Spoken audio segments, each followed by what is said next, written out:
Oke, Assalamualaikum warahmatullahi wabarakatuh.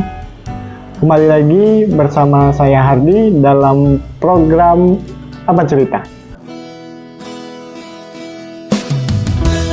Nah, kali ini kita kedatangan tamu nih. Salah satu tokoh muda di Kecamatan Namorambe yang memang terkenal dengan dalam bidang musiknya, Abang Dadian Rojali. Oke. Boleh Bang? Sapa kawan-kawan kita. Selamat datang di Ardi Podcast. Nah, Oke. Bang, gimana kabarnya Bang? Alhamdulillah sehat. Alhamdulillah sehat. Bang, boleh sedikit cerita soal profil kita Bang? Profil saya. Ya, profil kita ke kawan-kawan semua. Ini nggak usah formal kali ya. Nggak usah lah. Hanya sekedar cerita-cerita. Cerita-cerita, kan konsepnya apa cerita? Profilnya gini, seperti ini aja. Saya sebagai salah satu tokoh pemuda. Nah, itu tepatnya berada di Desa Jatikesuma, Kecamatan Namorambe, dan kebetulan juga di situ pernah juga membawakan suatu kegiatan yang bertemakan tentang jauhi narkoba. Jadi generasi muda jauhi narkoba itu kegiatan musik yang alhamdulillah banyak juga manfaatnya bagi desa. Jadi itulah salah satu mungkin yang dibuatlah di desa, dan ada juga kegiatan-kegiatan positif lainnya seperti mengajak generasi muda untuk membuat kegiatan-kegiatan olahraga. Contohnya panahan. Panahan. Ada juga contohnya main voli, bola kaki. Nah, dan banyak juga kegiatan-kegiatan. Nah, itu. Nah Bang, pas pula nih. Ini kita kan kembali juga membahas soal ada nih satu dalam link komentar kita dalam sebuah program sebelumnya tentang pertanyaan Bang, coba bahas soal kemerdekaan Indonesia. Nah, ini pas sekali karena memang Abang ini kan ceritanya itu dia bergabung atau bernaung bersama para pemuda, terutama pemuda di Kecamatan Namorambe. Gimana ini Bang? Soal jiwa pemuda generasi milenial sekarang. Coba Bang. Kalau menurut pandangan pribadi, banyak sebetulnya dalam pemuda itu, contohnya di Kecamatan Namorambe itu punya potensi. Wih, pastinya. Ada pasti potensi. Cuman yang menjadi kendala sekarang mungkin karena yang lebih tua ataupun yang lebih, kita tidak menyalahkan yang tua ya, maksudnya yang di atas kita itu kurang memberi kesempatan untuk pemuda. Sebenarnya kalaupun digali di Namorambe itu banyak suatu kegiatan-kegiatan ataupun potensi pemuda, misalkan contoh ada pemuda yang bisa punya pemikiran untuk memajukan desanya dengan membuat suatu desanya memiliki seperti kayak desa wisata, tanaman-tanaman yang bisa dijadikan sebagai daya tarik. Nah, untuk di luar gitu. Banyak contohnya, misalkan kalau di Namorambe itu tanaman yang mungkin sekarang yang lagi viral itu jambu ya. Iya, kalau untuk daerah dari jambu ataupun banyak-banyak lagi lah sebetulnya tanaman-tanaman. Itu bisa dijadikan contoh. Mungkin harapannya lah di situ. Generasi muda ini kalau bisa jangan malu untuk jadi petani. Jangan malu untuk kita punya menggali kemampuan kita sendiri. Tuh, karena kan kita lihat sendiri kalau di Namorambe itu banyak sekali lahan-lahan yang bisa dimanfaatkan. Contohnya itu tadi lahan-lahan perkebunan, lahan-lahan perikanan, ada juga lahan-lahan tentang sungai-sungai ya. Kan kita tahu sendiri kan di Namorambe kan, sungai kanan kiri kan diapit kan. Ada kata desa apa kita katanya tuh? Two Rivers. Two Rivers. Nah, itu sejarah Two Rivers itu apa tuh? Two Rivers. Dua sungai, desa yang diapit dua sungai ini keren ya. Dua sungai. Sungai pun itu punya potensi untuk pemuda. Dijadikan apa? Mungkin di situ ada mungkin pemuda kita yang punya potensi bahwasanya dia belajar di luar tentang teknologi. Bisa juga sungai itu dijadikan tempat untuk pembangkit listrik tenaga air. Mana tahu kan? Mungkin pemikiran ini udah ada dari jauh-jauh hari ya, digaungkan oleh para pemuda. Namun itu tadi kesempatan itu yang belum ada untuk pemuda. Kalau itu dan bahkan belum ada dukungan dari mereka. Belum ada dukungan secara dukungan moral atau material seperti itu. Nah, itu tadi. Kemudian Bang, kan tentunya kalau dia seperti yang saya pernah dengar coach dari, kalau tidak salah nanti boleh kawan-kawan sedikit revisi kalau memang ada. Coach dari Insinyur Soekarno katanya negara yang merdeka itu tidak terlepas dari sejarahnya. Nah, itu gimana Bang? Sejarah kemerdekaan. Sejarah kemerdekaan kita ya. Kalau pandangan dari saya sendiri pernah waktu di kampus sebagai ketua panitia dalam bulan bahasa itu kemarin ya. memperingati Hari Pahlawan Nasional, dan di situ juga ada juga pembahasan tentang apa sejarah gitu, tentang apakah ibaratkan sejarah itu penting nggak untuk bangsa Indonesia. Benar. Ada juga dibahas di situ. Kebetulan juga di situ sempat juga mengundang salah satu cucu pahlawan nasional. Iya. Ya, cucu pahlawan Cucu. nasional.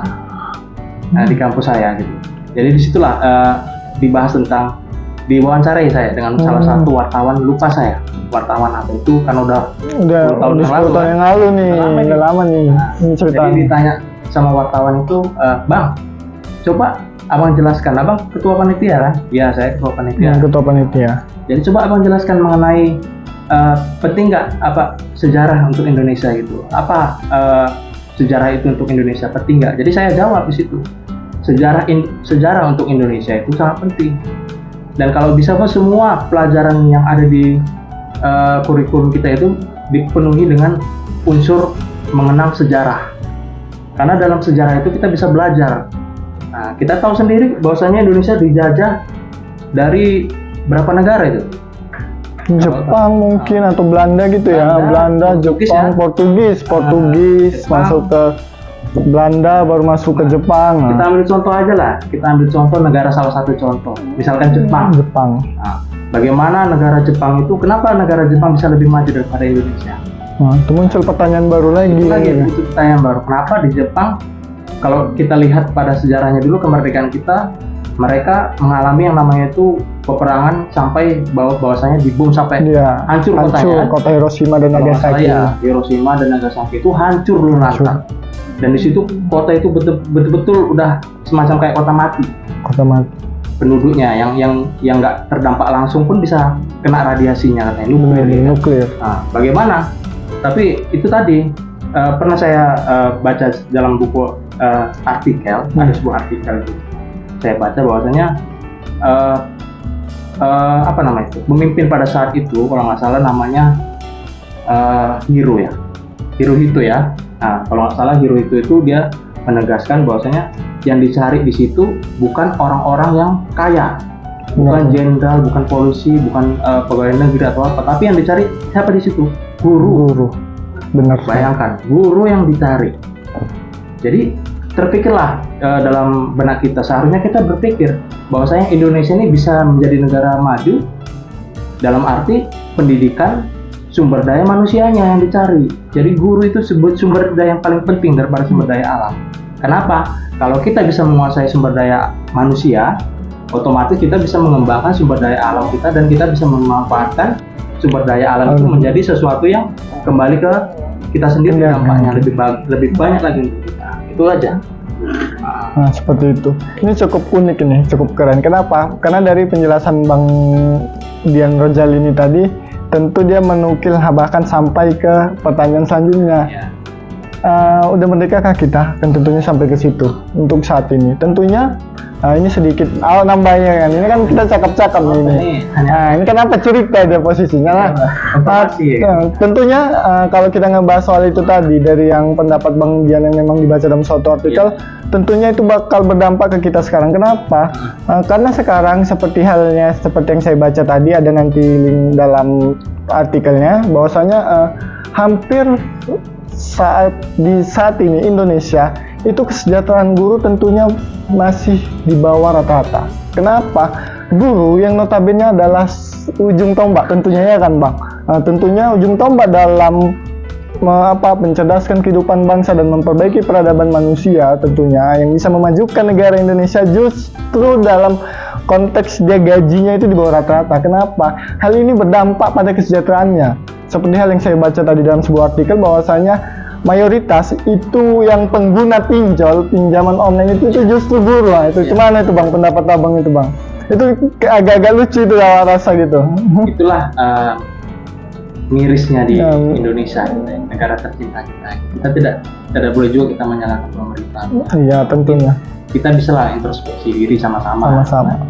Bahwasanya guru ini tadi kan sudah dijelaskan juga oleh saudara Ajuardi kan, bahwasanya guru itu adalah ujung tombak. Iya. Ujung tombak otomatis dia harus diperkuat. Jangan diperlemah. Diperkuat dalam arti dia diperkuat secara fisiknya, mentalnya, finansialnya, atau Benar-benar. dari segi keilmuannya sudah Ilmuannya pasti kan? pastilah. Karena kan sekarang gitu ya kan Bang, S1 dia baru bisa jadi guru. Nggak gampang loh jadi guru. Saya sendiri salah satu guru ya. Saya guru. Profesi saya guru. Apapun guru loh. Guru. Lagi guru. Mantap guru. Jadi guru itu kata orang pahlawan tanpa tanda jasa. Ada yang bilang gitu kan? Iya, tentunya. Guru itu adalah pahlawan tanpa tanda jasa. Bukan berarti kita memang mengharapkan uang yang banyak atau Ya, mengharapkan benar. memang betul guru itu nggak ada yang bisa jadi orang kaya jadi guru. Nggak ada. Makanya saya juga dengar Kecuali kalau mau kaya jangan jadi guru. ada kan istilahnya. Keren. Tapi itu tadi hebatnya jadi guru, dia seorang pahlawan tanpa tanda jasa. Ibaratkan kita seorang pahlawan. Dan negara juga harus menghargai, namanya negara harus maju, pasti dia menghargai pahlawannya. Pahlawannya Jadi tentunya. pahlawan itu tidak perlu sebagai pahlawan yang harus minta uang gaji besar atau apa enggak. Itu pengertian lah dari semua pihak itu.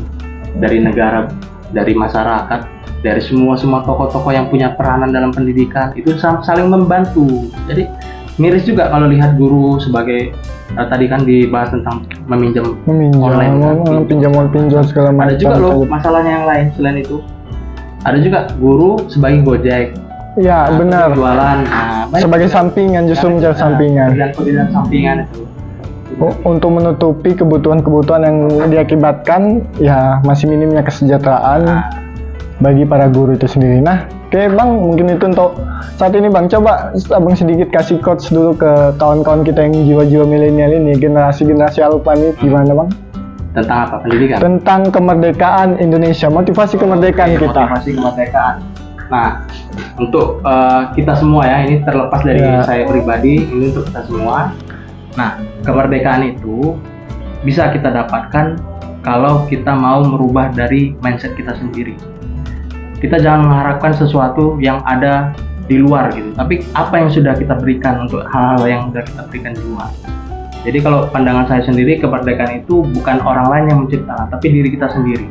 Dan usahakan kita itu bermanfaat untuk sekitar kita.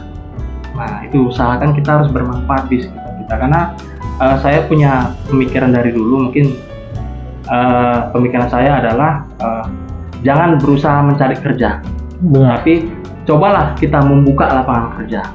Karena itu tujuannya tuh apa? Supaya negara kita ini mandiri, jangan menjadi negara-negara yang tukang konsumsi atau segala macam. Itu saja mungkin yang Oke, bisa itu saya berikan saran untuk para Keren, generasi milenial. keren nih bentuk generasi milenial. Sedikit tambahkan sedikit motivasi kemerdekaan dari saya. Bahwasanya jangan tanyakan pada negara tentang apa yang kau berikan pada negeri ini, tapi coba tanyakan pada dirimu sendiri tentang telah apa yang kau berikan pada negeri ini. Oke, mungkin ini saja untuk hari ini ya Bang Da.